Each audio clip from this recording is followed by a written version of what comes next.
When I was 6 years old, I thought I would live forever. I would run through the grass and reach out to touch every tree trunk I passed.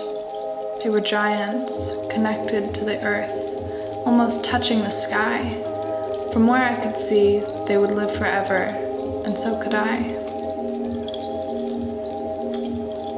Leaves fall to the ground, dry up, become part of the soil, and sprout new trees.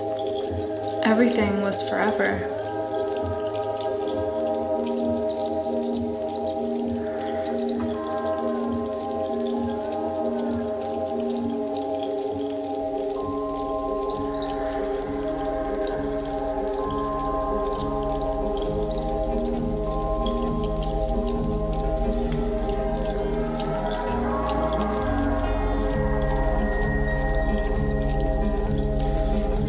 When I was 7, I still believed this. 10, 13, 15, 18, 20, I still believed. And then a woman was hovering over me, asking how I felt. She swaddled me, dabbed my forehead, asked me how I felt. I didn't feel quite myself. I was gone.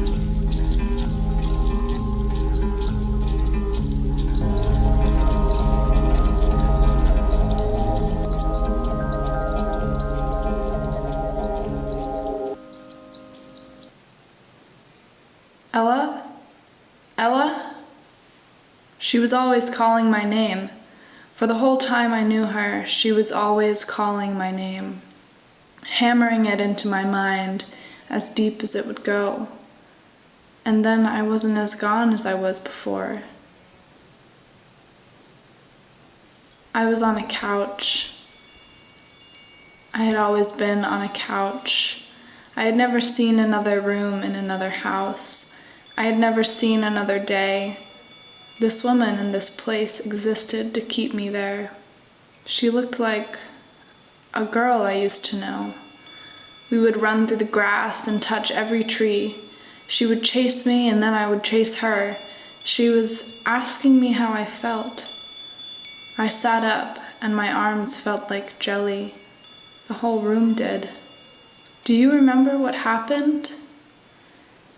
You've been sick, Ella. I wanted to stay on the couch forever. It was the safest place I knew. It was the only place I knew. But I also knew I should have known more places.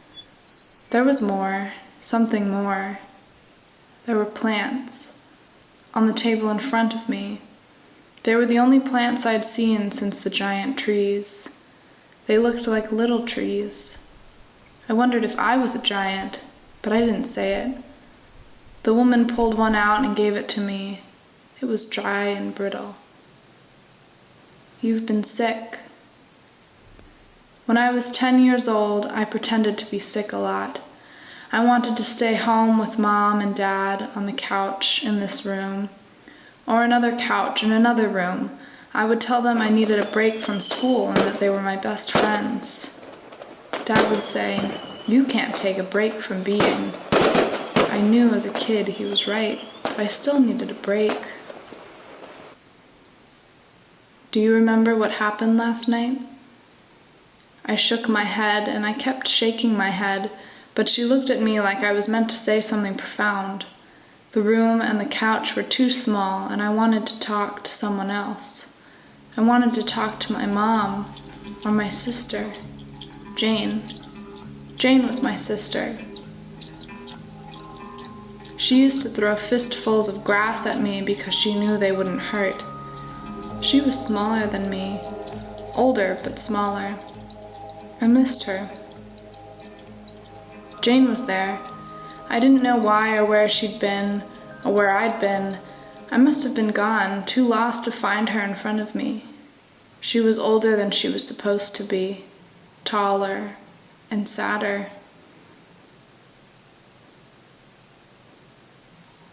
My head felt like a hollow chamber with someone screaming at the top of their lungs.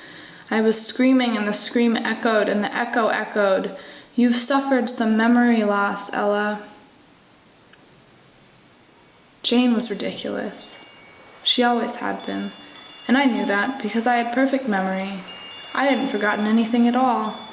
I knew who I was. My favorite color was blue. Deep, deep blue. Like in the middle of the ocean where you can't see anything underneath you. And I loved apples, crisp and sweet, not hard and bitter. I loved my family, Mom and Dad and Jane and George. You know that feeling when you're in line at the supermarket and the cashier hands you your change, and before you've gotten a chance to put it back in your wallet, they're with the next person in line?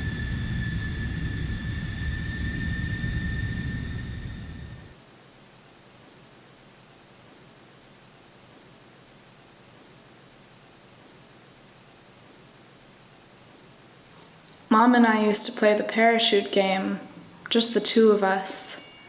But we didn't have a real one, so we just used the sheets instead. The sheet would go up, and I'd try to run underneath it before it came back down. I would get scared at the last second, though, and dart back out. I didn't want to be trapped under there, tangled in the whiteness without her. At night, I couldn't dream. I closed my eyes, and I had never had a dream before. I had never had a dream. I had memories, islands of memory. They were isolated flashes in time. I didn't know when they had happened or even if they had really happened to me. But I knew they had happened. Like muscle memory, like learning to ride a bike. I didn't know how I learned, I just did. I saw them when I closed my eyes. I saw him. The smallest of the three of us, flying through the air, coat as orange as his hair. I think I saw him. George. And as much as I wanted him to turn around and wave to me, he wouldn't. I couldn't. At night I couldn't dream, so I wrote. I remember you, quiet boy, placidly relieved against a backdrop, spangled with motes of starry dust. I remember you, hazel eyes, all black socks and black sweater. We made fun of you for that. I remember you smiling, no tubes, no pumps, and in the white room we played a game, pretending I could keep you here as long as I stayed awake, imagining. I was sustained. My heart cramps, and my eyes are sore. This isn't so much a poem as a thinly veiled prayer, but you still guard me as I sleep. The words were a lie. The space I was in was a lie.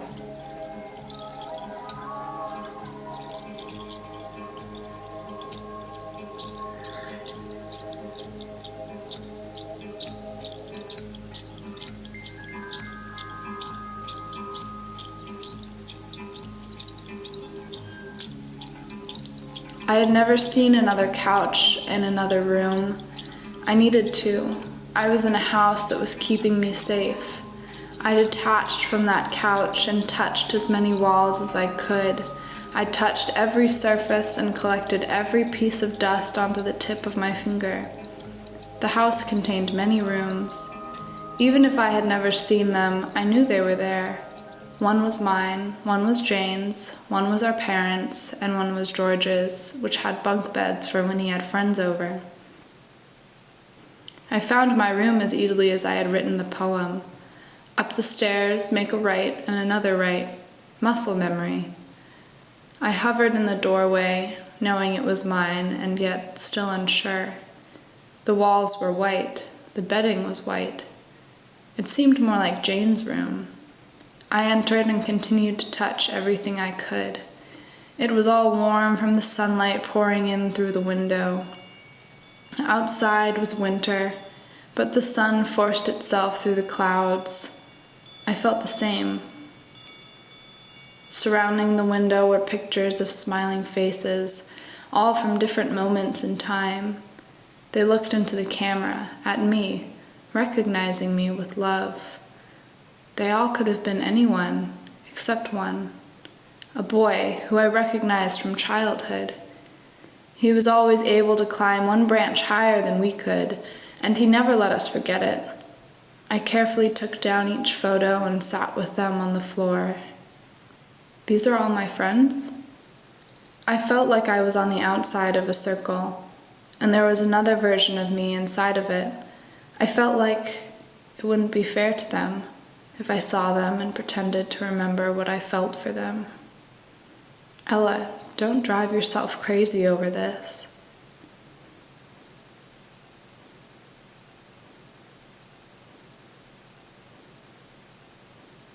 An imposter had been living my life for days while I had been asleep.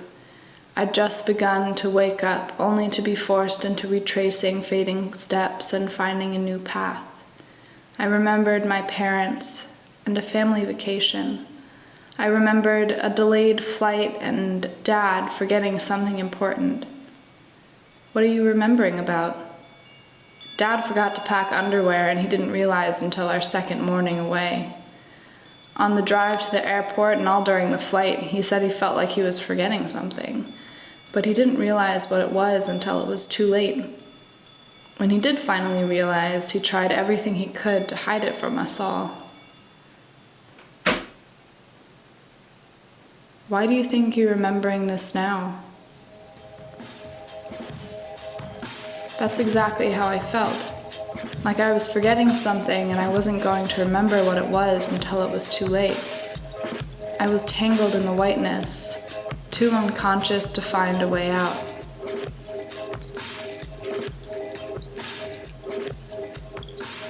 My parents' room was next to mine. It always seemed bigger and more mysterious than the rest of the house. I walked into the room and soaked it all in. I couldn't remember what it looked like exactly, but I knew how it was supposed to be. It wasn't how it was supposed to be. It was messy, and the closet was filled with a stranger's clothes.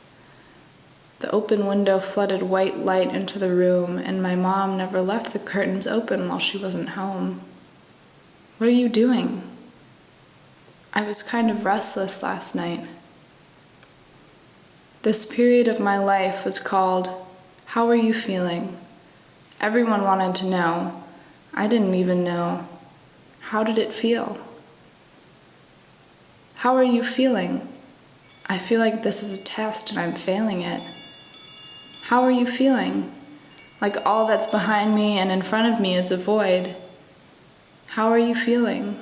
Unconsciousness, stuck, like I'm being pulled in every direction and I don't know how to stay grounded. Like day and night are the same, like I can't trust any of my thoughts.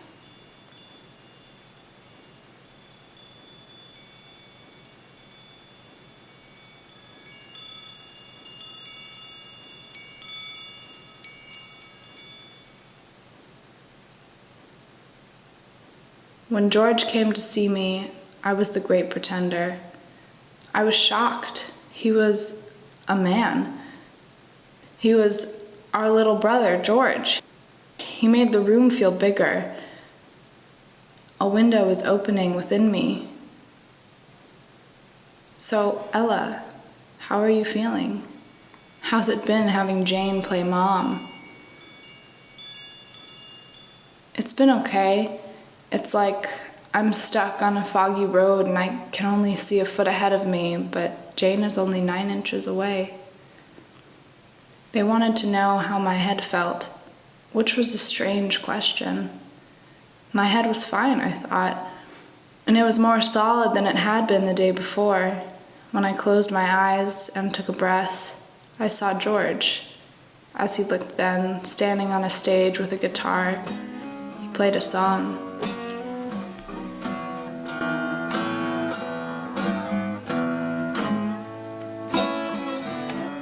I saw Jane sitting in the audience.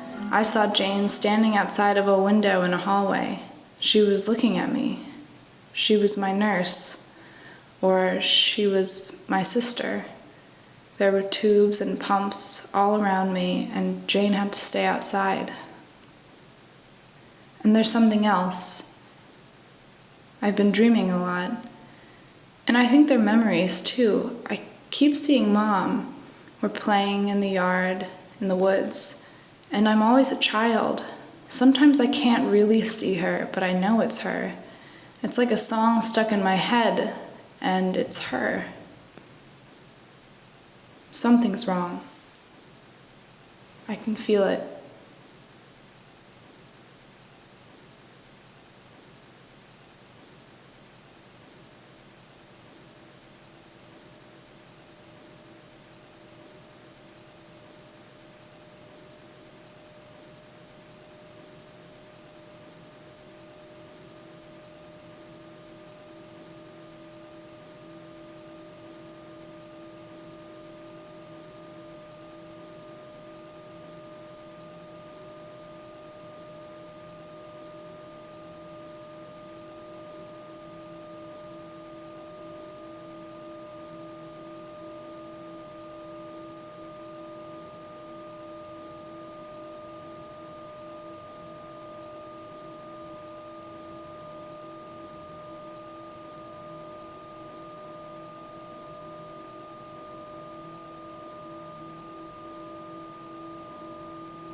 Dad used to say that you can choose to wear a blindfold wherever you go, but all you'll see is darkness anyway.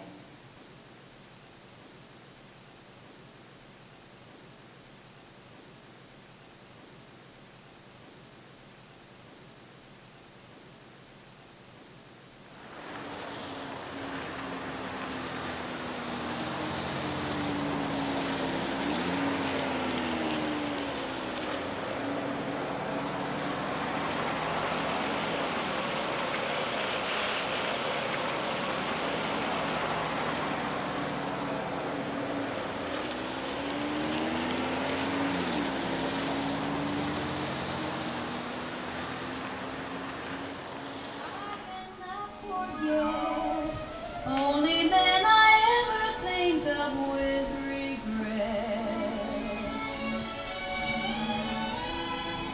I'd like to add his initial to my monograph.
All of our collective memories make us who we are. We're family, no matter how many members we have. How are you feeling? I've been living the same day for days, and in that sense, totally painless.